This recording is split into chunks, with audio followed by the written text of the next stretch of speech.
준비 찬송 427장 427장 1절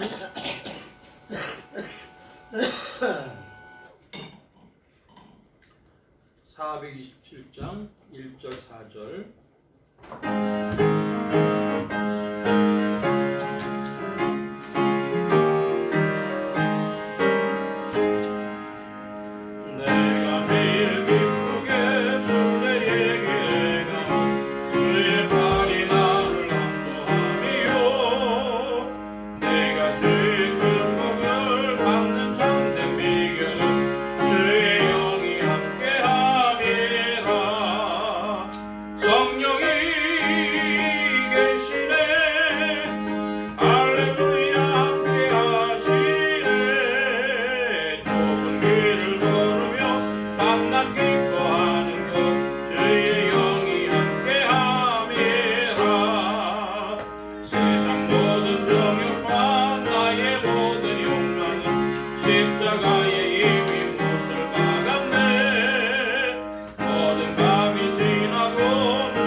합심하여 참회의 기도를 드리심으로 주일 예배 주님 앞에 드립니다.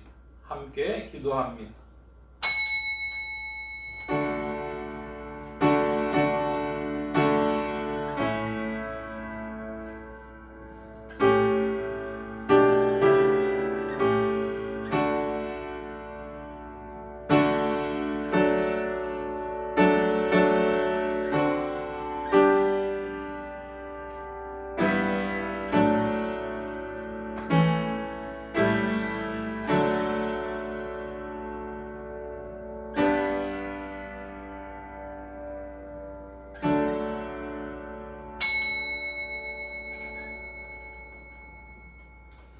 하나님이여, 찬송이 시온에서 주를 기다려오며 사람이 소원을 주께 이행하리이다.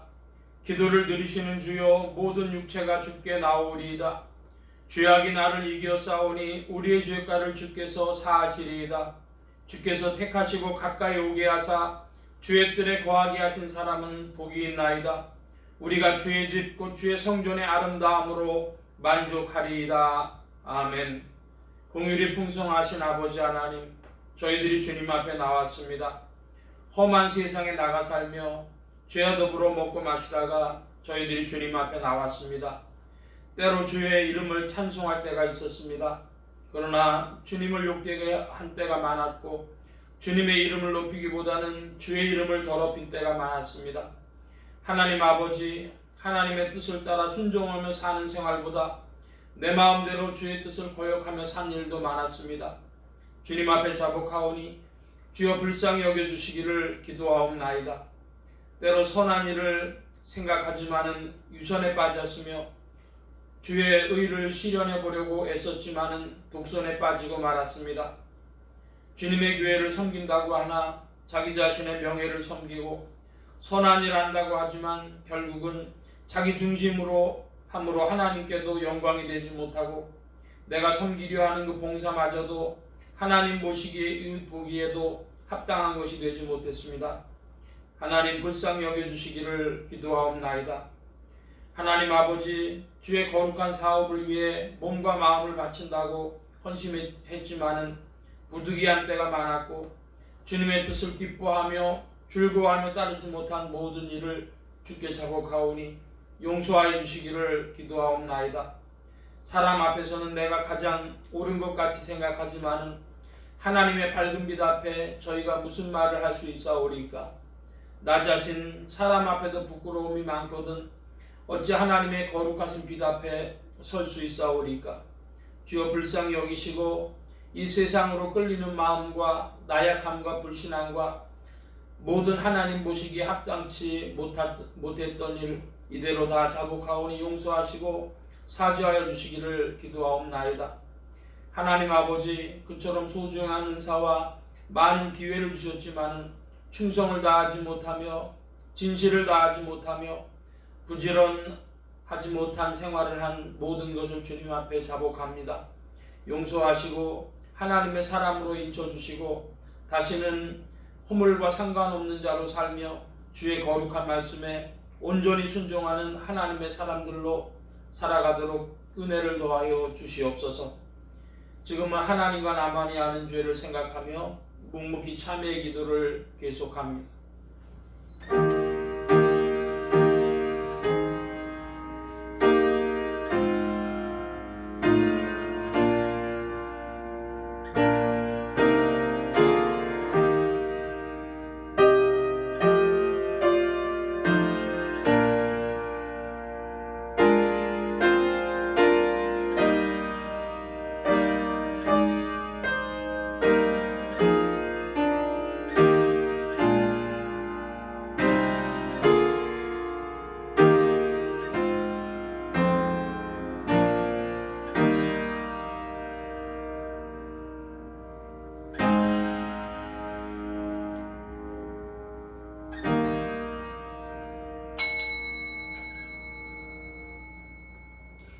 그런즉 누구든지 그리스도 안에 있으면 새로운 피조물이라 이전 것은 지나갔으니 보라 새 것이 되었도다.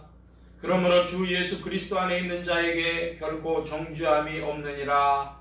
아멘. 기립하셔서 57장 찬송합니다.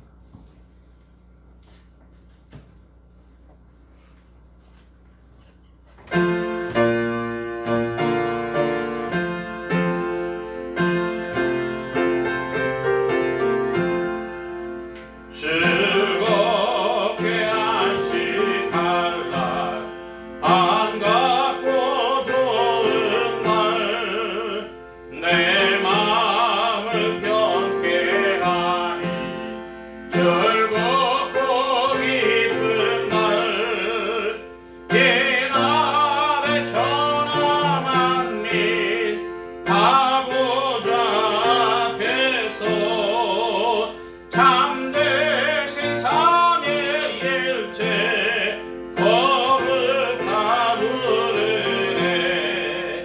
이날의 하늘로서 새 양식 내리네.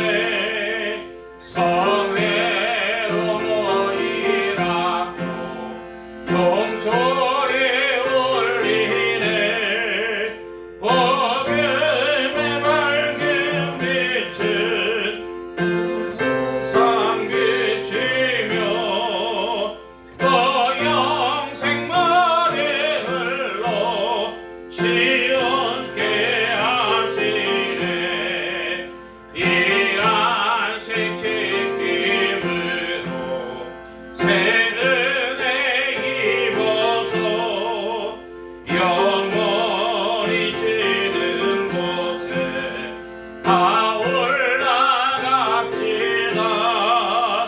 성부께 찬미하고 성자와 또 성령 참되신 산의 일체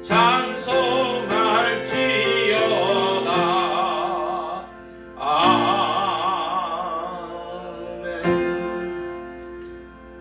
교독문 제37번 함께 교독합니다.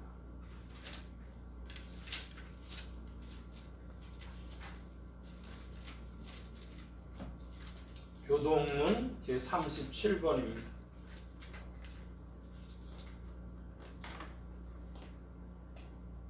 너희는 눈을 높이 들어 누가 이 모든 것을 창조하였나 보라.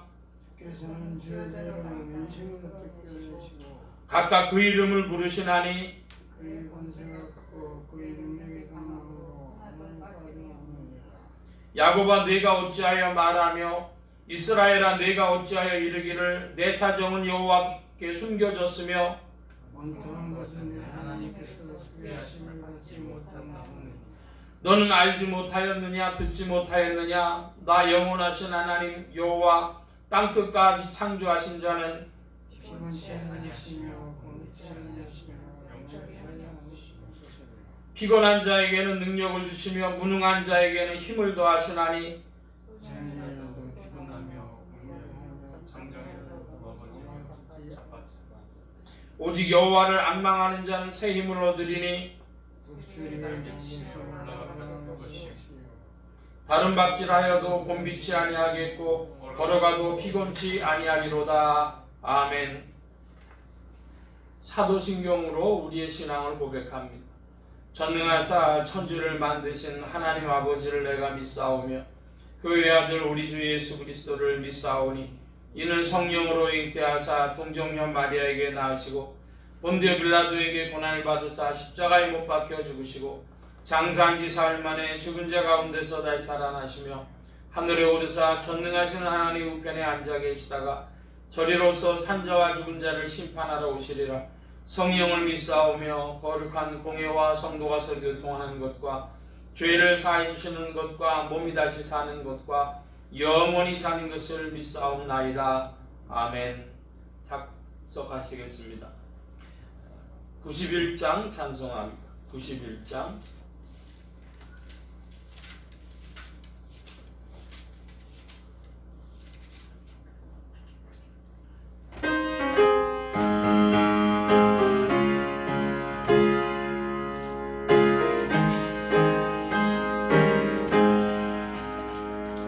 슬픈 마음 있는 사람 예수 이름 믿으며 영원토록 변함없는 기쁜 마음 얻으리. 예수의 이름은 세상의 소망이요 예수의 전국의 기쁨일세. 거룩하신 주의 이름 너의 방패 삼아라. 반란 시험 당할 때에 주께 기도드려라. 예수의 이름은 세상의 소망이요 예수의 이름은 전국의 기쁨일세. 거룩하신 주의 이름 우리 기쁨되도다. 주의 꿈이 안길 때에 기뻐 찬송 부르리. 예수의 이름은 세상의 소망이요 예수의 이름은 전국의 기쁨일세. 우리 갈 길 다간 후에 보좌 앞에 나가 왕의 왕께 경배하며 멸류관을 드리리. 예수의 이름은 세상의 소망이요 예수의 이름은 전국의 기쁨일세. 아멘. 94장 찬송합니다. 94장.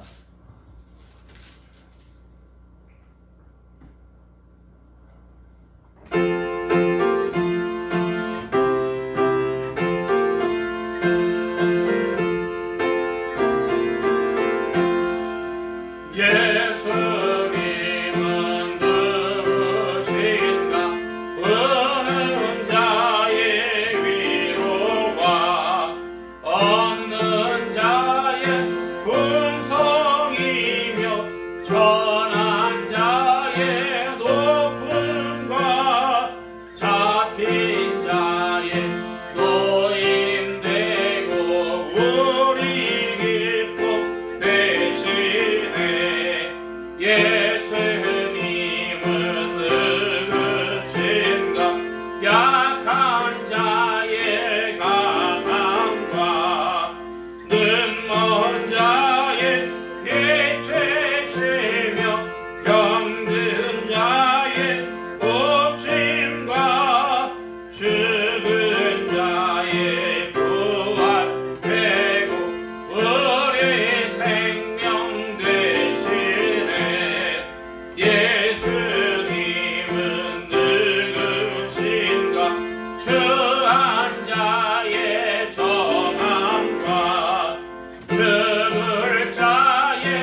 합심하여 기도합니다.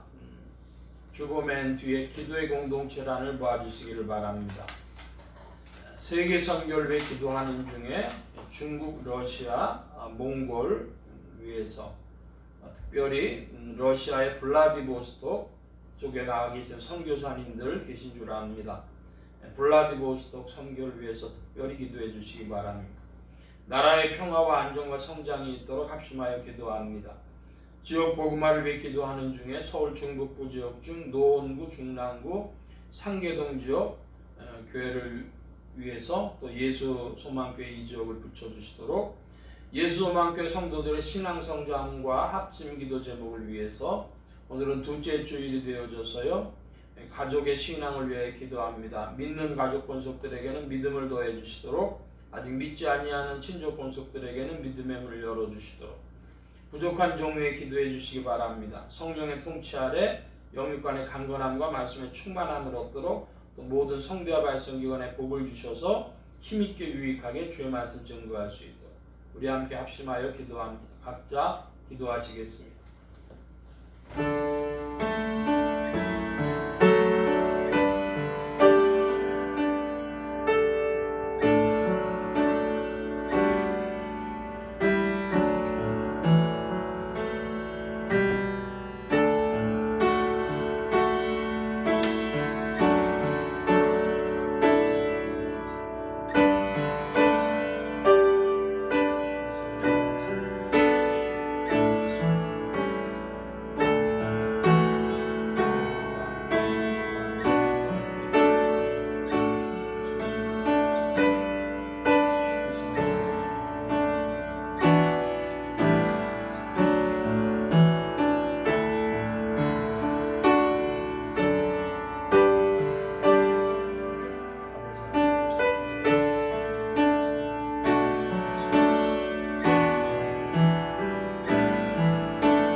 만복의 근원 되신 하나님 감사합니다. 함께해 주셔서 오늘도 복된 날 주님의 은혜와 사랑 가운데 부르시며 세임 주시니 감사합니다. 만물을 주의 은혜의 장중에 붙드시며 주의 경륜을 따라 운행하옵시며 아버지 하나님 이제 여름도 지나가고 가을의 초입이 되었습니다. 우리의 심령도 신선해지게 하시고 더욱 주님을 바라보며 소망으로 풍성하도록 이끌어 주시옵소서. 아버지 하나님 함께해 주셔서 이 시대의 한국교회가 세계선교의 사명을 감당케 하시는 줄 믿사온데 주님 특별히 러시아의 블라디보스톡을 위하여 기도합니다. 아버지 하나님, 우크라이나와의 전쟁으로 블라디보스톡을 중국의 러시아에서 넘긴다고 하온데, 아버지 하나님, 이때 변화의 시기에 또한 한국교회 선교사님들이 복음을 전함에 러시아 사람들에게도 중국 사람들에게도 복음을 전할 기회가 되게 하여 주옵시고, 이 변화의 와중에서 주님을 더욱 알아가는 역사들이 나타나도록 주장하시며 인도하여 주시옵소서. 좋으신 주님 함께하여 주셔서 역사의 큰 줄기 가운데 주의 일하심을 볼 수 있게 하시고, 또한 동참케 하여 주시며 한국교회가 힘을 얻을 수 있도록 이 대한민국을 축복하여 주옵시고, 또한 한국교회의 선교의 동력이 되어지도록, 힘이 되어지도록 이끄시며 인도하여 주시옵소서. 주님 함께하여 주셔서 우리의 심령이 주를 향하여 더 높아지게 하여 주시며 이 예배의 시정 가운데 좌정하시며 역사하여 주옵소서. 의지하올 때 예수 그리스도의 이름으로 기도하옵나이다. 아멘.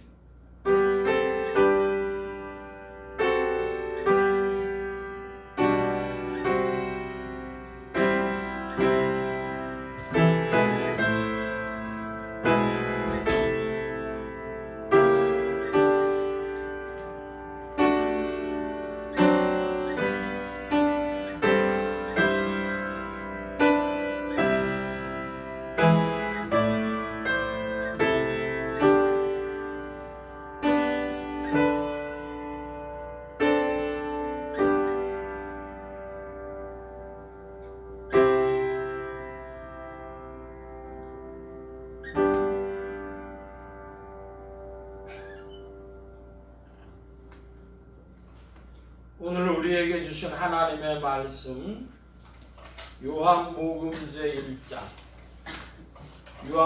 제1장 19절에서부터 51절까지의 말씀입니다. 그 중에서 19절로부터 28절까지 말씀 함께 교독합니다. 제가 먼저 요한복음 1장 19절 말씀을 봅니다. 유대인들이 예루살렘에서 제사장들과 레위인들을 요한에게 보내어 네가 누구냐 물을 때에 요한의 증거가 이러하니라. 요한이 들으려고 숨지 아니하는 그리스도야. 또 묻되 그러면 무엇 네가 엘리야냐 가로되 나는 아니라. 또 묻되 네가 그 선지자냐 묻되 아니라.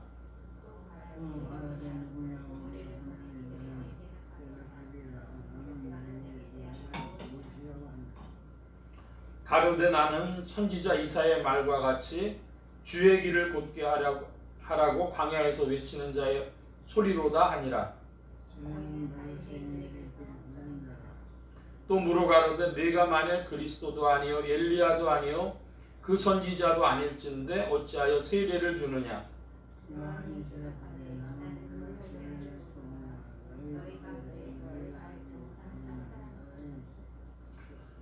곧 내 뒤에 오시는 그이라. 나는 그의 신들매 풀기도 감당치 못하겠노라 하더라.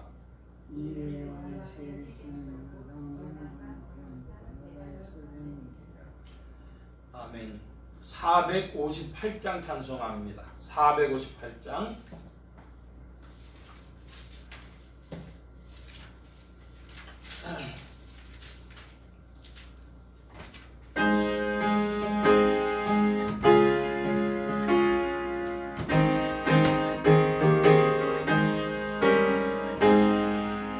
주의 친절한 팔에 안기세 우리 마음이 평안하리니 항상 기쁘고 복이 되겠네. 영원하신 팔에 안기세 주의 팔에 기쁘신 팔에 안기세 주의 팔에 영원하신 팔에 안기세 날이 갈수록 주의 사랑이 그를 광명하게 비치며 전선 가는 길 편히 가리니 영원하신 팔에 안기세 주의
되신 하나님 감사합니다.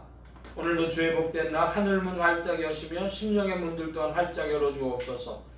열린 문을 따라 주의 말씀이 심령들 중에 찾아가 영혼을 밝히는 빛이요 인생에 나아갈 바른 길이요 영혼을 위한 참된 양식이 되게 하여 주옵소서.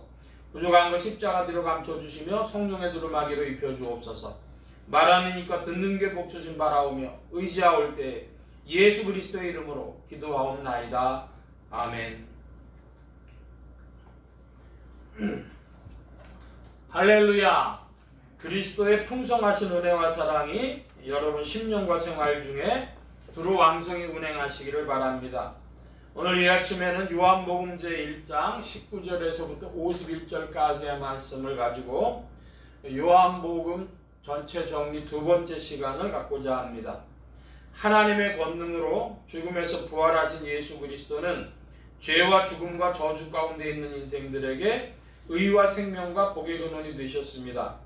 이 예수 그리스도를 세상의 구주요 나의 주님이요 만유의 주제로 마음에 모시어 영접하는 자에게 성령님께서 내주동행 역사하셔서 그리스도를 섬기며 따르며 순종하는 자들에게 의와 생명과 축복이 실제가 되게 하십니다. 예수 그리스도에 대한 오늘 말씀의 중점은 첫째로 세례 요한의 사명은 어린 양이신 주의 길을 곱게 하는 것이었다는 것, 둘째로 요한의 아들 시몬은 이 예수님에 의해 베드로 돌멩이가 되었다는 것, 셋째로 예수님을 당신은 하나님의 아들이시요 이스라엘의 임금이시라고 고백한 나다나엘에게 하늘이 열리고 하나님의 사자들이 인자 위에 오르락 내리락 하는 것을 보리라고 하셨다는 점입니다. 이 세 가지가 오늘 말씀의 중점입니다. 지난주에는 요한복음 제1장 1절로 18절까지의 말씀을 가지고 요한복음 전체 정리의 첫 번째 시간을 가졌는데요. 요한복음 1장 1절로 18절까지의 말씀은 한마디로 이야기하자면 그 요한복음 전체에 대한 기조연설이다, 그런 말씀을 드렸습니다. 그런데 이 요한복음 1장이 요한복음에 대한 기조연설일 뿐 아니라 성경 전체에 대한 기조연설도 된다, 그런 말씀도 드렸습니다. 지난주에는 거대 담론이라고 이렇게 기조연설이라고 말씀드렸는데, 오늘은요 지난주를 다시 한번 정리하면서 요즘 표현으로 이것을 거대 담론이라, 메타 디스코스라, 그런 표현을 사람들이 쓰는데 거대 담론이라고도 하겠습니다. 이 거대 담론이란 뭐냐 그러면 아주 큰 이야기라는 것이죠. 예를 들면 역사란 무엇이냐, 인간은 왜 사는가, 세계는 어디로 가는가, 뭐 그런 얘기들과 같은 겁니다. 이 거대 담론 한마디로 뜬구름 잡는 이야기 같은 것이 거대 담론이라고도 하고 뭐 기조연설이라고도 할 수가 있습니다. 바로 그것들이 요한복음 1장에 여러 가지 개념들로 나타나 있는데, 창조주이신 하나님, 창조주이신 말씀이신 하나님, 말씀 하나님에 대해서, 또 생명과 빛에 대해서, 참빛에 대해서, 영접에 대해서, 하나님께로 난 자들에 대해서, 또 말씀이 육신이 되신 일에 대해서, 영광을 봄에 대해서, 은혜와 진리의 충만에 대해서, 모세와 예수 그리스도에 대해서, 그런 일들로 쭉 이제 그 개념들로 채워져서 한마디로 뜬구름 잡는 이야기, 거대 담론, 기조연설을 했습니다. 자, 1절의 말씀에 보면 우리말에는 태초에 말씀이 계시니라, 그런데 이 말씀이 로고스라고 하는 헬라어의 번역이죠. 로고스라고 하는 것은 로고들의 총합이라, 그런 뜻을 가지고 있습니다. 로고스, 그래서 로고의 복수형입니다. 로고들의 총합. 빅터 프랭클이라고 하는 심리학자가 있었습니다. 이 빅터 프랭클이 2차 대전 중 유대인 포로 수용소에 갇혔는데, 이 포로 수용소에 갇힌 사람들을 잘 유심하게 연구를 하고 또 그 사람들하고 같이 모임을 갖기도 하고 그랬습니다. 그래서 결국은 이 유대인 포로 수용소에서 살아남게 됐는데, 그래서 만들어낸 그런 요법이 로고테라피, 의미 요법이라 하는 것이죠. 로고테라피라는 건 간단히 말하면 왜 살아야 하는가, 어떻게 살아야 되는가, 무엇을 희망하며 살아야 되는가, 뭐 그런 이야기들입니다. 그걸 보다 더 디테일하게 끌고 들어가면서 어려운 삶의 환경 속에서도 결국 그런 것들이, 의미가, 로고가 인생들을 살아남게 한다는 것이죠. 그래서 이 1장 1절, 요한복음 1장 1절은 태초에 의미들의 총합이 있었다, 이렇게 번역을 해도 돼요. 우주와 인생의 창조 원리, 작동 원리가 있었다, 이렇게 말해도 되고, 의미들의 총합이 있었다 해도 됩니다. 아인슈타인이라고 하는 사람이 있었죠. 그 아인슈타인이 상대성 이론을 설명해 달라고 하니까 이렇게 설명을 했습니다. 공부하는 시간은 잘 안 가고 연애하는 시간은 빨리 갑니다. 이게 상대성 이론입니다. 그랬더니 앞에 앉아있던 사람들이 고개를 끄덕끄덕 했어요. 여러분, 이러면 상대성 이론을 다 우리가 이해한 것입니까? 말도 안 되는 얘기겠죠. 그냥 뭐 억만분의 1 정도도 표현할 수 없는 그냥 비유적인 말 조금 한 겁니다. 자, 그것과 같은 것이 뭐냐? 태초에 로고스가 있었다. 태초에 의미들의 총합이 있었다. 태초에 작동 원리가 있었다. 그것을 우리말에는 뭐라고 번역을 했어요? 로고스, 말씀이라고 번역을 했어요. 일본에서는 언어라고 번역을 했고 중국에서는 도라고 표현했는데, 사실은 중국에서 번역한 도라고 하는 것이 보다 가까운 번역이 될 것도 같습니다.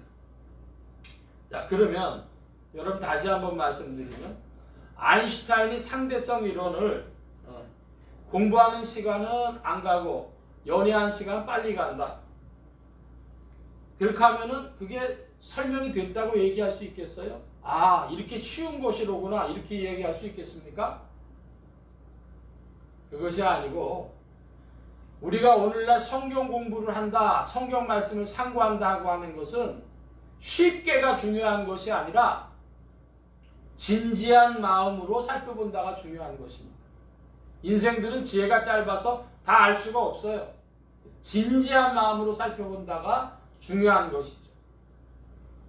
마치 연애하는 마음과 같이 몰입을 해서 진지한 마음으로 살펴본다. 우리 한국교회 성도님들이 쉽게를 너무 찾아요. 쉽게가 아니라 그 쉽게 속에 감춰진 얘기가 무엇인가 살펴보는 그 진지함, 그것을 필요로 한다는 말씀입니다. 그래서 이 1장 1절에 참 특이한 용어들이 나오는데요. 이 말씀이 하나님과 함께 계셨으니 이 말씀이 곧 하나님이시니라 그랬어요. 그래서 창조주이시고 말씀이신 하나님, 그 말씀이신 하나님을 다른 표현으로는 짧게 말씀 하나님이라고 합니다. 그러니까 우리가 지금 삼위일체를 알고 있는 입장에서 성부 하나님과 함께 계셨던 말씀 하나님, 이렇게 지난주에 말씀드린 바가 있습니다. 그리고 지난주에 강조했던 것은 생명보다 귀한 것이 생명이다. 성경에 나와 있는 생명이라고 하는 것이, 즉 자기의 목숨보다도 소중한, 목숨보다도 소중한 의미를 가지고 있는 어떤 것, 그런 것이라고도 말씀을 드렸습니다. 그것이 4절에 나와 있는데, 말씀 하나님 안에, 그 안에 생명이 있었으니 이 생명은 사람들의 빛이라 그랬습니다. 생명인데 참으로 소중한, 인생의 목숨보다도 소중한 것인데 그 생명 안에 빛이 있다고 했습니다. 그래서 이것을 보고 요즘에 보니까 가스펠송, CCM 그런 데에 생명의 빛이라고 그러는 그런 찬양들이 있는 걸 봐요. 그리고 중국어 한자로 보면은 생명지광이라 그래가지고 그런 잡지도 있습니다. 그런데 생명의 빛이라고 하면 그러면 우리가 더 알기 쉬운 것 같은데 조금 더 오히려 복잡해지는 것이 있습니다. 무슨 말씀이냐? 생명과 빛이다. 말씀 하나님 예수 그리스도는 생명이시며 빛이시다. 이렇게 이해하는 것이 우리에게 수월하겠습니다. 생명이 뭐라고 말씀드렸습니까? 나의 목숨보다도 소중한 것, 그 소중한 의미, 그런 것이 성경이 요한복음 1장 4절이 이야기하는 생명이라고 한다면 빛은 무엇이냐? 어두움 가운데 찾아와서 어두움을 걷어내고 만물이 의미 있도록 보이도록 만드는 것이 빛이죠. 그래서 우리가 동굴 가운데 들어가면 어둠 가운데 들어가면 사물을 분별해낼 수가 없습니다. 그런데 빛이 오므로 사물을 분별해내는 것이죠. 여러분 우리 인생에 빛이 있어야 되겠습니다. 예수 그리스도는 우리의 어둠 가운데 빛이십니다.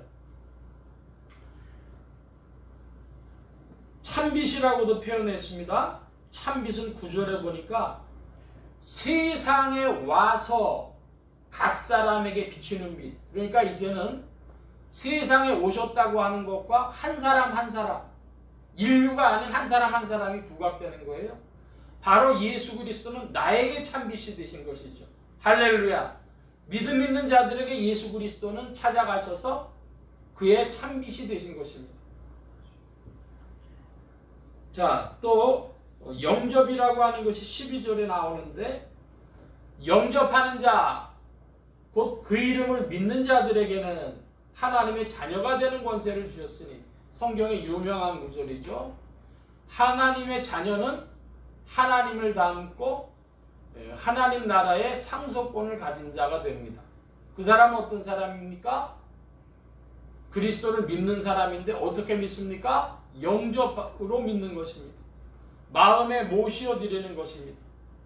예수 그리스도를 이용하는 자가 아니라 마음에 모시어 드리는 자. 높이고 내 영혼 속에 그리스도를 높이고 믿는 자가 영접하는 자요. 그에게 하나님의 자녀가 되는 권세가 주어지는 것이지 예수님을 나의 인생에 이용하려고 하는 자 그들에게는 하나님의 자녀 되는 권세가 발생하지 않습니다. 그 말씀도 드렸습니다. 14절인데요. 14절은 또 유명한 구절인데 여러분 14절을 좀 읽어주시기 바랍니다. 14절 시작. 말씀이 육신이 되어 우리 가운데 거하시니 그 영광을 아버지 독생자의 영광이요 은혜와 진리가 충만하다. 예, 14절에 보니까 말씀이 육신이 됐다 그럽니다. 어떤 육신이냐? 그러면 사람의 몸이 됐다는 것이죠. 말씀 하나님이신 예수 그리스도께서 도가 로고스가 사람의 몸이 되었다 그래서 한문자로는 도성인신이다 그럽니다. 성육신이라고도 하고 도성인신이라고도 하는데 말씀이 육신이 되었다. 이 도성인신이란 표현이 사실은 더 의미를 부각할 수 있습니다. 우리 가운데 거하심에 우리가 그의 영광을 보니에 대해서도 테오마에 대해서도 말씀드렸습니다. 아버지의 독생자 영광이요 은혜와 진리가 충만하더라. 17절의 말씀으로 가보면 율법은 모세로 말미암아 주신 것이요 은혜와 진리는 은혜와 진리를 한마디로 줄이면 복음이 되겠습니다. 율법과 비교되는 것으로서의 복음인데 율법이냐 복음이냐 모세냐 그리스도냐 하는 것이 이 17절에 나오는 것이죠. 18절 다 함께 보겠습니다. 본래 하나님을 본 사람이 없으되 아버지 품속에 있는 독생하신 하나님이 나타내셨느니라.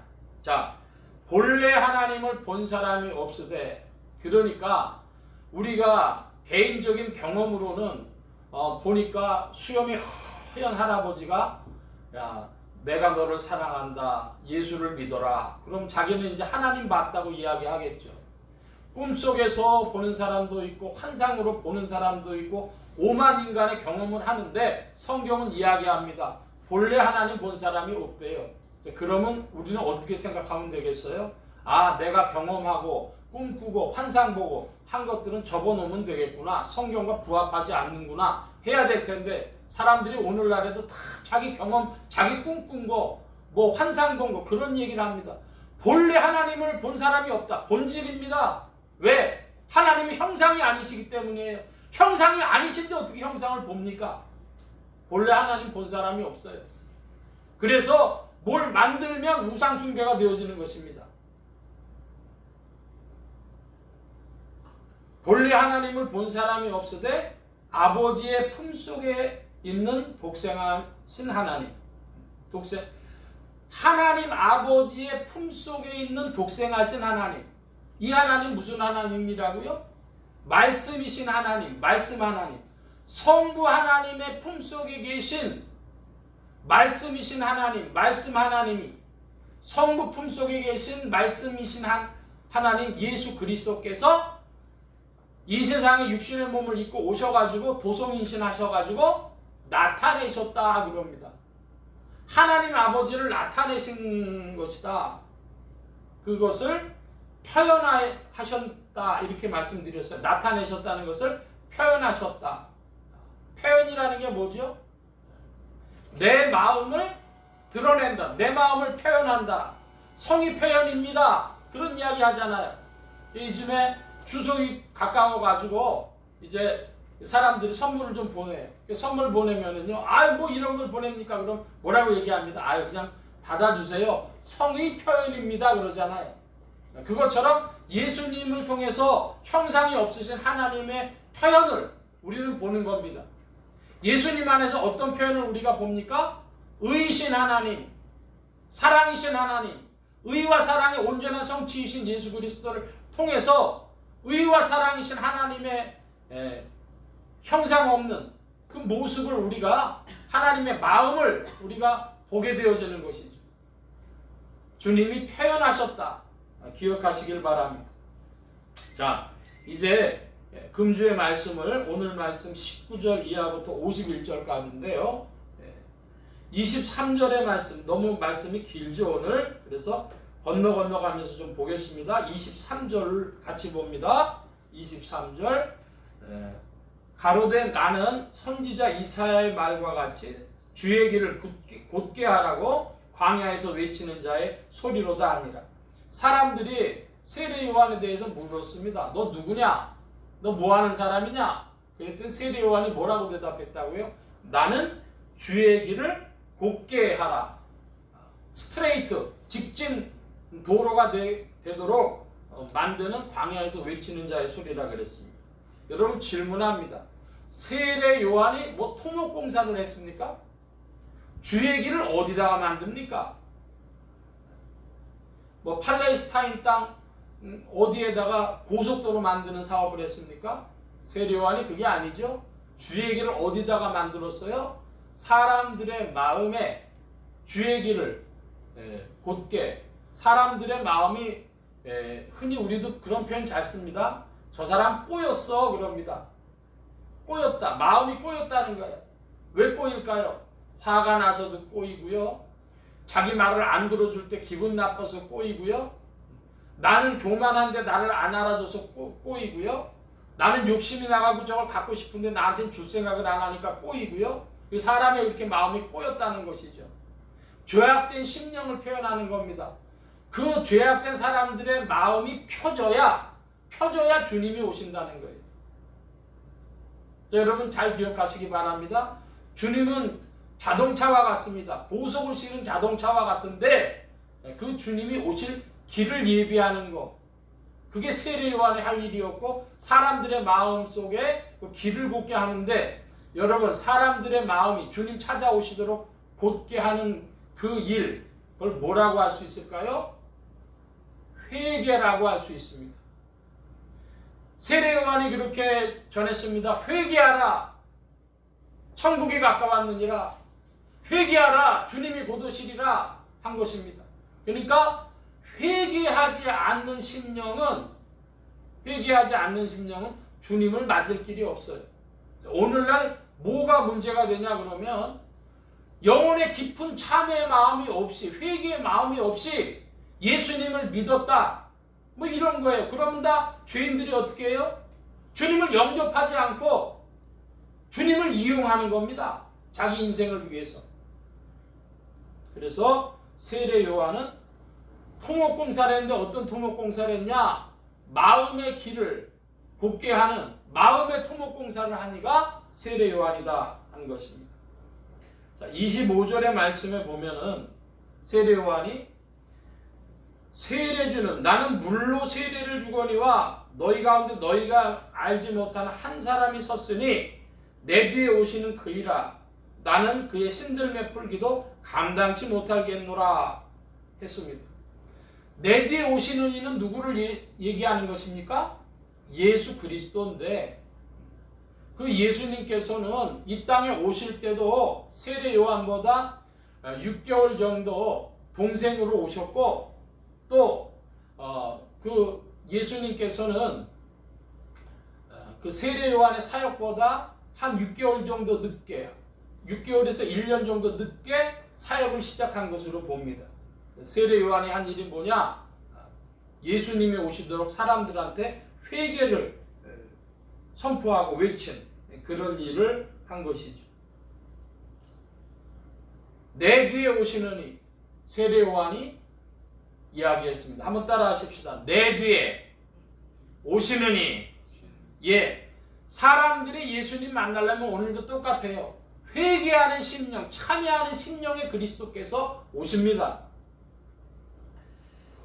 자, 28절까지 말씀을 읽었고 이제 29절에서 34절까지 또 우리 한번 교독해서 읽어봅니다.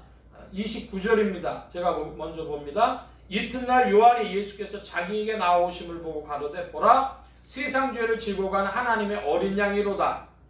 내가 전에 말하기를 내 뒤에 올 사람이 있는데 나 앞선 것은 그가 나보다 먼저 계심이라 한 것이 이 사람을 가리킵니다. 나도 그를 알지 못하였으나 내가 와서 물로 세례를 주는 것은 그를 이스라엘에게 나타내려 함이라 하니라. 요한이 또 증거하여 가로되 내가 봄에 성령이 비둘기같이 하늘로서 내려와서 그의 위에 머물렀다. 나도 그를 알지 못하였으나 나를 보내어 물로 세례를 주라 하신 그이가 나에게 말씀하시되 성령이 내려서 누구 위에든지 머무는 것을 보거든 그가 곧 성령으로 세례를 주는 이인 줄 알라 하셨기에 내가 보고 그가 하나님의 아들이심을 증거하였노라 하니. 29절 말씀에 보면은 세례 요한이 예수님을 보고 이야기합니다. 세상 죄를 지고 가는 하나님의 어린 양이로구나 합니다. 하나님의 어린 양 할 때 그 어린 양은 유대인들은 다 어린 양 그러면 출애굽을 연상하게 되는 것입니다. 출애굽할 때에 여호와 하나님께서 유대인들에게 이스라엘 사람들에게 명령하셨습니다. 어린 양을 가지고 있다가 어린 양을 잡아서 그 피를 문설주에 바르고 그 고기와 누룩 없는 떡을 먹고 애굽을 떠나라 이런 것이죠. 그래서 그 어린 양의 피를 문설주에 바르는 그곳으로 이 이스라엘의 장자들만 죽지 않았습니다. 죽음의 신이 떠나갔습니다. 어린 양은 희생적인 사람을 자기가 대신해 죽고 사람을 살리는 희생적인 의미가 이 어린 양에게 유대인들은 다 알고 있는 것입니다. 세례 요한이 얘기합니다. 세상 죄를 지고 가는 하나님의 어린 양. 출애굽할 때 어린 양은 각각 집에서 자그마한 어린 양 하나씩 길러서 자기 집안을 위해서 그랬지만은 이제 예수 그리스도는 어떤 어린 양이십니까? 세상 죄를 지고 가는 하나님의 어린 양, 인류를 위한 어린 양이셨다 이것입니다. 이 요한복음의 비유들을 우리가 잘 살펴볼 의미가 있겠습니다. 이 어린 양에 대한 비유는 요한계시록에까지 서로 이어지는 것이죠. 그리고 32절에 보면 또 이렇게 세례 요한이 표구하고 보고 있습니다. 요한이 또 증거하여 가라되 내가 봄에 그랬어요. 지난주에도 말씀드렸습니다. 요한복음은 본다고 하는 단어가 많이 나온다. 테오마이. 그래서 내가 본다. 이 본다는 것은요, 오늘날로 치면은 그러므로 관상기도, 하나님이 보여주시는 것을 내가 보는 겁니다. 볼 관자를 쓰죠. 견자하고 달라요. 눈으로 그냥 본다 하는 것하고 달리 관자를 쓰면은, 한문에 관자를 쓰면은 좀 다른 세계관 그러죠. 가치관 그러죠.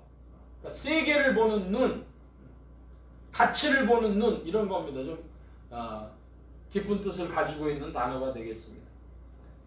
그래서 요한이 봤다 그럽니다. 봤는데 뭘 봤어요? 성령이 비둘기같이 내려오시는 걸 봤는데, 그분은 성령이 비둘기같이 내려와서 임하신 그분은 어떤 분이시라고 합니까? 뭐 하시는 분이에요? 33절에 보니까 성령으로 세례를 주느니. 한번 따라 하십시다. 성령으로 세례를 주느니. 그분이 누구십니까? 예수 그리스도. 오늘날도 성령이 역사하셔서 우리가 예수님 믿고 또 예수님을 믿으면 성령으로 우리에게 성령의 세례를 우리가 받아서 성령의 인도함을 받고 가는 것입니다.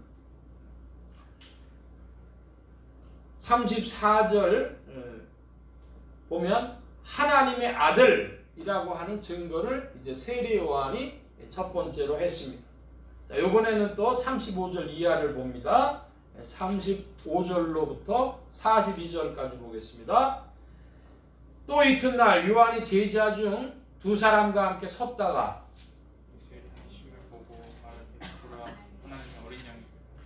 두 제자가 그의 말을 듣고 예수를 쫓거늘 예수께서 그 쫓는 것을 보시고 물어 가라사대 무엇을 구하느냐 가로되 랍비여 어디 계시오니까 하니 랍비는 상승이요. 예수께서 가라사대 와보라. 그러므로 저희가 가서 그 계신 데를 보고 그날 함께 보아니 때가 십시쯤 되었더라. 요한의 말을 듣고 예수를 쫓는 두 사람 중 하나는 시몬 베드로의 형제 안드레라. 그가 먼저 자기의 형제 시몬을 찾아 말하되 우리가 메시아를 만났다 하고, 메시아는 번역하면 그리스도라. 그리고 예수께로 예수께서 주시고 가라사대 네가 요한의 아들 시몬이 장차 게바라리라 하시니라. 게바는 번역하면 베드로. 42절까지 말씀을 보면 사람 이름들이 나와요. 안드레, 또 베드로, 뭐 그런 사람들의 이름이 나오는데 35절에 제자 두 사람이라 그랬는데 그 중에 한 사람이 안드레인 것은 알겠는데 또 한 사람은 누군지 모르겠습니다. 그래서 이 사람에 대해서는 우리가 알 수 있는 정보가 없고, 40절에 보면 그 중에 한 사람이 베드로였고, 이 베드로는 시몬의 형제였습니다. 요한의 아들 시몬의 형제여서 42절의 말씀에 보면 주님이 그 베드로를 요한을 데리고 오니까 요한의 아들 시몬이니 장차 게바라 하리라 그랬습니다. 게바라고 하는 것은 아람어입니다. 헬라어로 바꾸면 뭐가 된다고요? 베드로가 된다고 합니다. 저를 좀 잠깐 봐주시기 바랍니다. 이건 꽤 중요한 것인데요. 우리가 베드로 이야기를 합니다. 근데 주님께서는 원래 붙여주신 말씀이 게바였습니다. 게바는 아람어로 하는 것이고 헬라어로는 베드로라 그러는데, 그 베드로라고 하는 것을 헬라 원어 찾아보면 그 페트로스 이렇게 돼 있어요. 그러면 이 페트로스라고 하는 것은 어디서 왔냐 하면 페트라에서 왔습니다. 페트라의 그 축소형이 페트로스입니다. 베드로입니다. 페트라를 뭐라고 번역하냐 그러면 넓은 바위, 반석 그렇게 이야기를 해요. 그러니까 그 넓은 바위, 반석에서 떨어져 나온 돌 조각이 페트로스입니다. 베드로입니다. 베드로를 뭐라고 번역하면 맞느냐? 그러면 반석에서 떨어져 나온 돌조각 혹은 돌멩이 이렇게 번역하면 되겠습니다. 그런데 주님이 그 앞에 한 말씀을 주셨어요. 네 이름을 게바라라고 하지 않고 네가 요한의 아들 시몬이니 어떻게 게바라하리라? 장차 게바라하리라. 장차 그랬습니다. 미래. 그러니까 베드로 보고 요한의 아들 시몬을 보고 주님께서 뭐라고 하신 것이냐 하면 야, 너 후에 돌멩이가 될 거야. 이렇게 말씀하신 거예요. 여러분, 돌멩이가 된다고 하는 것이 어떤 의미일까요? 사람을 하나님이 흙으로 만드셨습니다. 혹은 흙에서 와서 흙으로 돌아간다고도 하고 먼지로 돌아간다고도 사람들에 대해서 이야기할 수 있습니다. 근데 게바는 이 흙 가운데서 돌멩이가 된 첫 번째 사람이었습니다. 은입진연이라 그런 영화가 있습니다. 우리말로는 먼지로 돌아가다, 영어로는 Return to Dust, 그런 2022년에 중국에서 나온 영화인데요. 은자라고 하는 것은 소리 없습니다. 그러니까 은입진연, 진연은 먼지라는 뜻인데 은입진연이라는 것은 소리 없이 먼지가 되다, 먼지로 돌아가다, 그런 뜻이라고 할 수 있겠습니다. 중국 영화인데 장가 못 간 가난한 노총각이 그 허리가 붓고 다리를 잘 못 쓰는 장애인 여자를 만나가지고 둘이 부부가 됐는데 서로 처음에는 별로 관심도 없다가 점점 사랑을 하게 돼요. 그래서 가난한 중국 농촌의 이야기입니다. 거기에 보면 BMW 자동차가 자꾸만 나와요. 그 가난한 농촌과 비교하기 위해서 BMW 자동차가 자꾸만 나오고 하는 그런 영화인데 그 영화의 끝에는 결국 이 부부가 부인이 죽고 삶의 의미를 상실한 남편도 죽게 되는 그런 영화입니다. 2022년에 중국에서 상영을 하자마자 중국에서 상영 영화 1위가 돼버렸어요. 그런데 그 중국 공산당이요 상영 금지를 시켜버립니다. 가난한 농촌을 부각시켰다 그래서 이제 금지를 시켜버리니까 그 영화를 유튜브에서 무료로 틀어주고 있어요. 지금. 그래서 중국어 자막에다가 영어 자막으로 이중 자막으로 해서 그 영화가 나오는데 2시간 좀 넘는 그런 영화인데 여러분 관심 있으시면 한번 보시기 바랍니다. 저는 굉장히 감동적으로 봤습니다. 뭐가 감동적이었냐? 그러면 그 결국에는 그 먼지로 돌아가는 것처럼 인생이 흙에서 와서 그냥 흙으로 돌아가는 내용처럼 그렇게 그렸는데 저는 그걸 보면서 느낀 제 마음은 뭐였냐 하면 흙은 바람이 불면 날아가지만 돌멩이는 그렇지 않습니다. 흙은 먼지로 돌아가 버리지만 돌멩이는 그렇지 않아요.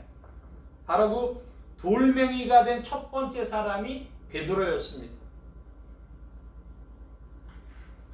그 영화 가운데 보면 굉장히 우스운 대목이 나오는데 동네 사람들이 다 모여 있는 곳에 그 부부가 이렇게 당나귀가 끄는 달구지를 가지고 끌고 가다가 그 부인이 다리가 먼저 제대로 못 걸으니까 남편이 그 여자를 부인을 들어갖고 마차 위에 그 술에다 올리는 겁니다. 그러고 지나가니까 동네 사람들이 다리에 있었던 앉아서 쉬고 있던 동네 사람들이 부부싸움이 벌어져요. 그러면서 저 사람 참 보기 좋다 뭐 그런 얘기를 하니까 또 남편이 그럼 저 총각한테 시집까지 그랬어 막 그러면서 말다툼이 나는 거예요. 제가 그걸 보면서 느낀 건 뭐냐면요. 저는 그거 잘하는데요. 영영 약올로 죽겠지 뭐 그러는 거 있어요. 우리 어릴 때 한 거죠. 저는 그걸 보니까 영영 약올로 죽겠지. 돈이 없어도 그 장애인 부부라도 그 사랑하는 거 있으니까 동네 사람들이 다 부러워하는 거예요. 참 사랑이라고 하는 게 참 기이한 거구나 하는 생각을 하게 됐습니다. 그런데 그럼에도 불구하고 그 사랑도 결국은 시간이 가면서 먼지로 돌아가 버리는 거예요. 그런데 흙바람에 먼지가 날려가지만 돌멩이는 그대로 있습니다.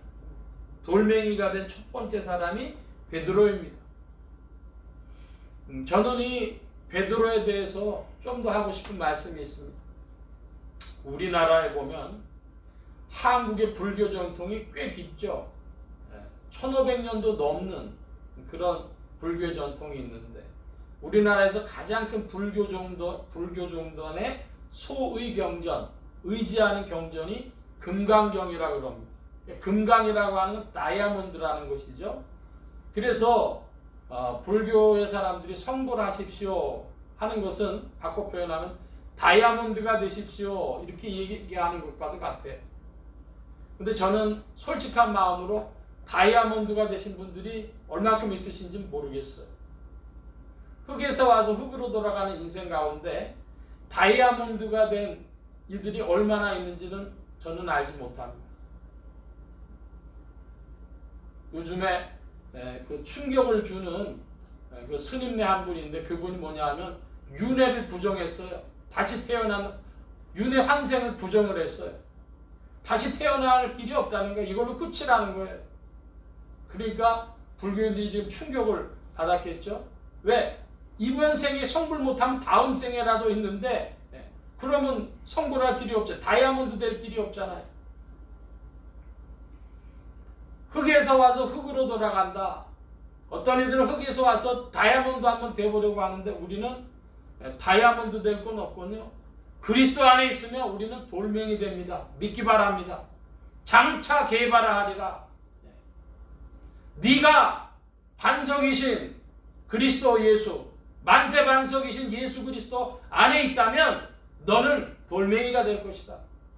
너는 먼지로 돌아가서 삶의 의미가 사라지는 그런 존재가 아닐 것이다. 그 말씀 주고 계신 겁니다. 여러분 이 요한복음 1장에서 나온 이 기조연설을 잘 들으셨다면 바로 이 말씀이 이 돌멩이 된다고 하는 것의 의미도 나타날 줄 믿습니다. 자, 43절로부터 또 51절까지 말씀 봅니다. 43절 봅니다. 이튿날 예수께서 갈릴리로 나가려 하시다가 빌립을 만나 이르시되 나를 좇으라 하시니 빌립이 나다나엘을 찾아 이르되 모세가 율법에 기록하였고 여러 선지자가 기록한 그 일을 우리가 만났으니 요셉의 아들 나사렛 예수니라. 나다나엘이 가로되 나사렛에서 무슨 선한 것이 날 수 있느냐. 빌립이 가로되 와보라 하니라.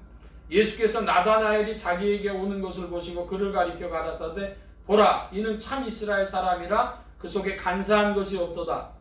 나다나엘이 가로되 어떻게 나를 아시나이까.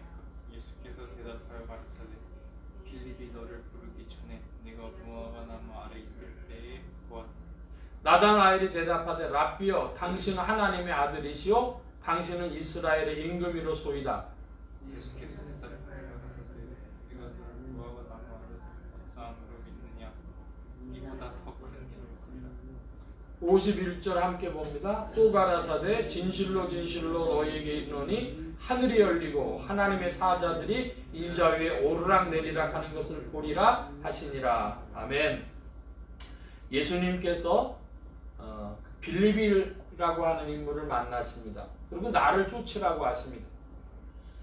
이 빌립이 예수님에 대하여 나다나엘에게 소개를 하는데 이렇게 소개를 하죠. 45절에 모세가 율법에 기록하였고 여러 선지자가 기록한 그이. 한마디로 모세와 선지자들이 기록한 그분을 만났다. 그분이 누구예요? 메시아, 근데 모세와 선지자들이 기록한 그분이 메시아인데 메시아 만났다는 거예요. 나사렛 예수가 메시아다.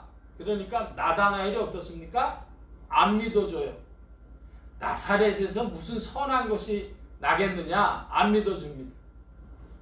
요즘에 그 과학기술에서 굉장히 재밌는 거 하나 있습니다. LK99라고 하는 상압 상온 초전도체를 이야기하는데 전 세계 과학자들이 아유 한국에서 무슨 선한 것이 나겠느냐 그러는 거예요. 근데 시간이 한 달여가 지나가고 있는데 점점 그게 상온 상압 초전도체라고 하는 이야기로 가고 있습니다. 그러니까 거짓말이라면 초장에다 끝난 건데요. 너무 그쪽으로 가고 있으니까 그 다음에 나온 말이 뭐냐? 실용성이 좀 떨어지는 것 같다. 실용성이 없는 것 같다. 이런 정도 얘기를 해요. 제가 지금 말씀드린 것은 무슨 선한 것이 나겠냐? 한국에서 무슨 선한 것이 나겠냐 하는 것처럼 사람들이 아유 나사렛에서 무슨 선한 것이 나겠냐? 이렇게 얘기를 했는데도 이 빌립이 와보라. 그러고서 46절에 끌고 갑니다. 그랬더니 예수님이 이 나다나엘을 첫 보고 관상 보듯이 하시는 말씀이에요. 보라, 이는 참 이스라엘 사람이요 그 속에 간사한 것이 없도다. 무슨 예수님이 관상 보듯 말씀하십니다. 그랬더니 나다나엘이 나를 어떻게 아십니까? 예수님이 뭐라고 답하셨습니까? 48절 하반절에 보면 빌립이 너를 부르기 전에 내가 무화과 나무 아래 있을 때에 보았노라 그러십니다.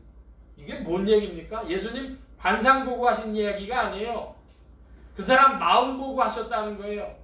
자, 예수님은요 어디를 가든지 사람들 많이 고쳐주고 뭐 그래가지고 말씀이 놀랍고 해가지고 사람들이 막 몰려다녔어요. 어디를 가든지 있었는데 사람들이 우르르 몰려가는데 나다나엘은 무화과 나무 아래 앉아 있었습니다. 사람들 몰려가는데 가지 않았어요. 이유가 뭘까요? 나사렛 예수라니까. 나사렛에서 뭐 선한 것이 나겠냐고. 그 뭐 사람들 고쳐주고 뭔 일이 일어나도 기적이 일어나지 않으면 안 갔습니다. 안 가고 무화과 나무 아래 딴 사람들 다 가고 혼자 남아 있었던 사람, 소수파 사람,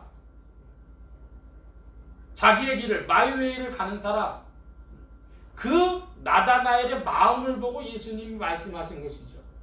야, 너 진짜 이스라엘 사람이구나. 그 속에 간사한 것이 없구나. 내 마음속에 간사한 것이 없는 사람이구나. 그렇게 알아줬습니다. 나다나엘을. 한마디로 나다나엘의 그 외로움을 주님께서 알아주시니까 나다나엘이 뭐라고 이야기를 하고 계십니까? 49절에 나다나엘이 대답하되 라삐요 당신은 하나님의 아들이시오. 이 하나님의 아들이시라고 하는 것을 누가 제일 먼저 이야기했죠? 세례 요한이 이야기했습니다. 두 번째로 이제 나다나엘이 세례 요한이라고 제자들 중에서 처음으로 예수님이 하나님의 아들이라고 고백하고 있는 겁니다. 하나님의 아들은요 사실 하나님이라는 것과 진배 없는 거예요. 이 제자들에게서 예수 그리스도에 대한 고백이 전진되고 있는데 첫 번째 사람이 나다나엘은 뭐라고 고백을 했냐 그러면 당신은 하나님의 아들이시오 이스라엘의 임금이로소이다 그랬습니다. 이스라엘의 임금 메시아가 이스라엘의 임금입니다. 그런데 이 발언은 매우 위험하죠. 매우 위험한 발언입니다. 현실적인 이스라엘의 왕은 누구였습니까? 로마의 식민지였기 때문에 로마 황제가 이스라엘의 임금이었어요. 이 말 잘못하면요 감옥에 잡혀가거나 죽을 수도 있어요. 그런데도 불구하고 나다나엘이 자기를 알아주니까 외로움을 알아주니까 이야기하는 겁니다. 당신은 하나님의 아들이시오 이스라엘의 임금이십니다. 자, 두 번째로 예수님이 누구신가에 대하여 증거한 사람이 있어요. 요한복음 안에서 잠깐 살펴보겠습니다. 요한복음의 11장으로 한번 가주시기를 바랍니다. 요한복음 11장 27절. 요한복음 안에서 이 예수 그리스도에 대한 인식이 증폭되고 있는데 11장 27절입니다.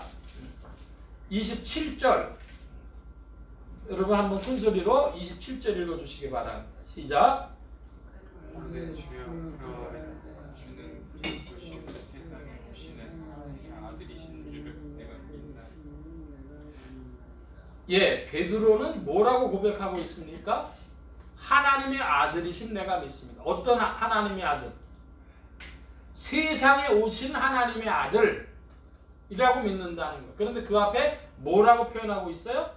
그리스도시요. 주는 그리스도시요 세상에 오신 하나님의 아들이신 줄 내가 믿습니다. 하면서 하나님의 아들이심을 다시 한번 3번 이제 부각을 하고 있으면서 동시에 그리스도라고 하는 단어를 처음 사용하고 있죠. 그런데 이제 최종적으로 요한복음에서 최종적으로 이야기하는 그리스도에 대한 제자들의 고백은 요한복음 20장입니다.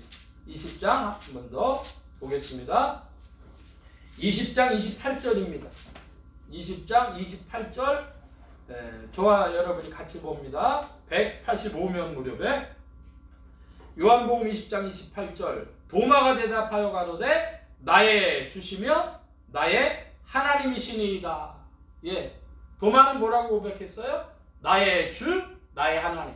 그러니까 제자들이 처음에는 당신은 하나님의 아들이시오 이스라엘의 임금이십니다. 이렇게 이야기를 했는데 또 그 다음에 베드로는 요한복음 11장에서 주는 그리스도시요 세상에 오시는 하나님의 아들이십니다. 이렇게 고백을 했는데 도마가 가장 높은 수준의 고백을 하고 있죠. 나의 주님이시요 나의 하나님이십니다. 이렇게 고백을 하고 있는 것입니다. 예, 이제 다시 1장으로 요한복음 1장으로 돌아가서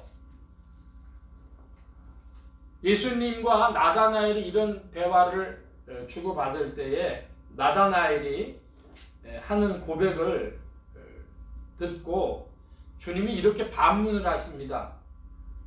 너를 무화과 나무 아래서 보았다 함으로 믿느냐? 이보다 더 큰 일을 보리라. 이보다 더 큰 일이 무엇입니까? 51절인데요. 진실로 진실로 너희에게 이르노니 하늘이 열리고 하나님의 사자들이 인자 위에 오르락내리락 하는 것을 보리라 하시니라. 자, 이게 무슨 말씀입니까? 하늘이 열리고 하나님의 사자들이 인자 위에 오르락내리락 하는 걸 보리라. 여러분 제자들이 이런 거 본 적이 있어요? 예, 이것은 예수님의 육체를 가지고 이야기하는 것 아닙니다. 이 말씀의 기원은 창세기 28장으로 가야 되겠죠. 창세기 28장에 야곱이 사닥다리가 하늘에 닿고 천사들이 오르락내리락 하는 것을 보았습니다. 그래서 뭐라고 이야기를 합니까? 이곳은 하나님의 전이요 하늘의 문이로다 하면서 그곳 이름을 뭐라고 붙였습니까? 베델, 하나님의 집이라고 붙였죠. 그 구약의 베델, 구약의 하나님의 집이라고 하는 표현이 신약으로 와서는 그리스도의 몸된 교회를 말하는 것입니다. 그러니까 지금 요한복음 2장 1장 51절은 교회론에 관한 말씀이에요. 그리스도 위에 인자가 오르락내리락 한다. 그것을 이야기하는 것입니다.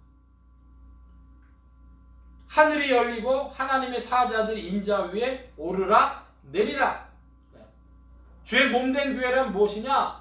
세상과 하나님을 이어주는 그래서 천사들이 오르락 내리락 하는 그리스도의 몸, 그것이 교회죠. 말씀을 마치려고 합니다. 여러분, 그러므로 우리가 예수 그리스도에 대한 어떤 고백을 가지고 있고 교회가 어떤 곳이냐 하는 것을 요한복음 1장이 우리에게 증거해주고 있습니다. 세례 요한의 사명은 어린 양이신 주의 길을 곧게 하는 것이었습니다. 여러분, 참의 심령으로 그리스도를 날마다 더 깊이 만난 여러분들 되시기를 바라고, 또한 돌멩이가 되어져서 생의 의미가 살아있는, 생명과 빛이 의미가 살아있는 돌멩이들이 되어지실 줄 믿습니다. 그리고 교회, 그것은 하나님의 사자들이 그리스도 위에 오르락내리락 하는 하나님의 전이다. 그리스도의 몸이다. 그것을 기억하시길 바랍니다. 오늘 말씀 여기까지 보겠습니다. 기도합니다. 만복의 근원 되신 주님 함께해 주셔서 요한복음 1장을 통하여 주님께서 이제 뜬구름과 같던 주님의 이야기가 역사 속으로 찾아와 펼쳐지는 대목을 살펴보았습니다. 이제 우리의 신앙이 그리스도 예수 안에서 펼쳐지는 신앙의 모습들을 더 발견할 수 있게 하시고 바로 엎기는 베드로처럼 우리도 주 안에서 흙먼지 바람이 아니요 돌멩이인 인생이 되어지며 또한 그리스도의 몸된 교회 안에서 천사들이 오르락내리락하는 신앙의 체험들을 가진 자들 더욱 되게 하여 주옵소서. 주께서 역사하시기를 구하고 성령님께 의지하올 때 예수 그리스도의 이름으로 기도하옵나이다. 아멘. 찬송합니다. 98장 498장 찬송하며 봉헌합니다. 98장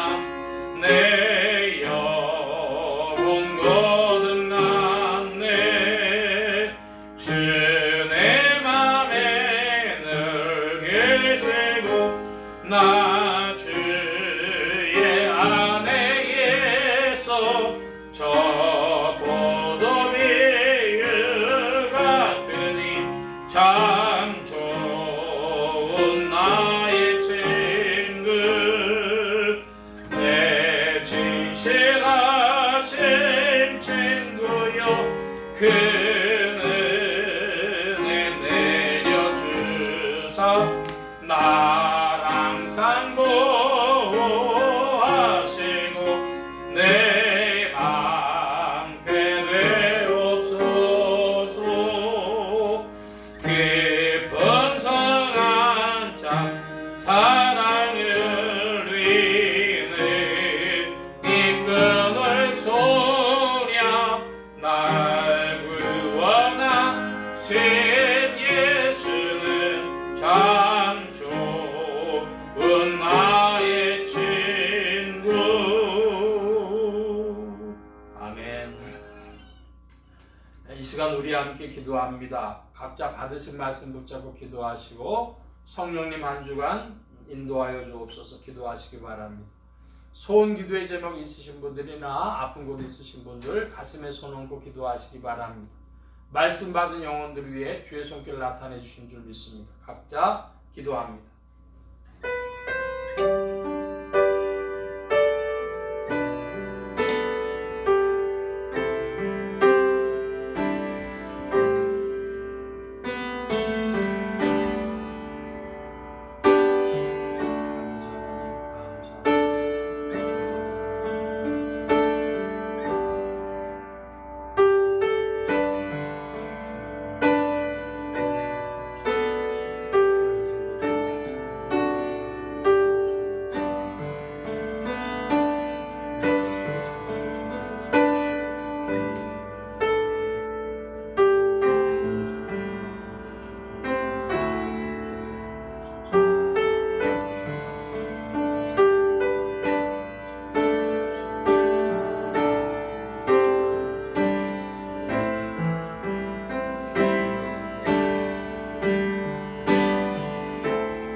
만복의 근원 되신 하나님 감사합니다.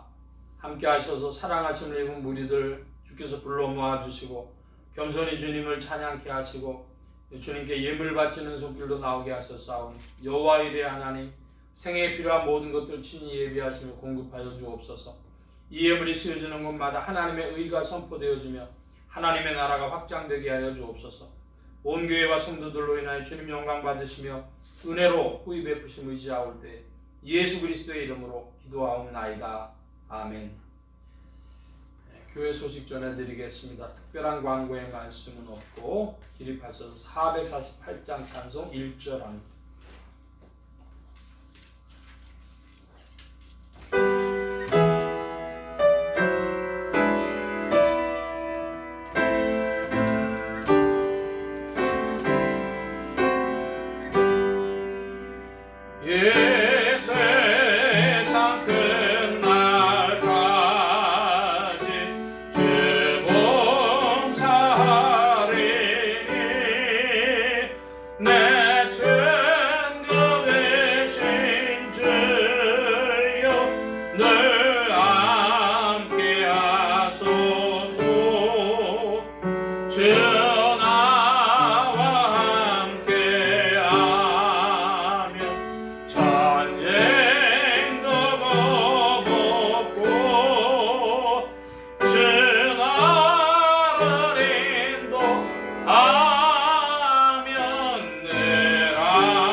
이제는 우리 주 예수 그리스도의 무한하신 은혜와 하나님 아버지의 극진하신 사랑하심과 성령님의 내주 교통 감화 감동 역사 충만케 하심이 그리스도 안에서 참의 심령으로 또한 흙먼지가 아닌 돌멩이로 또한 그리스도의 몸된 교회로 발견되며 알며 그 안에서 살기를 사모하는 이 자리에 모인 모든 무리들 머리머리 위에 온라인 예배로 참석하는 심령들 머리머리 위에 이들의 가정과 직장과 생업과 학업과 모든 출입과 만남과 건강 위에 이제로부터 늘 함께 계실지어다. 아멘.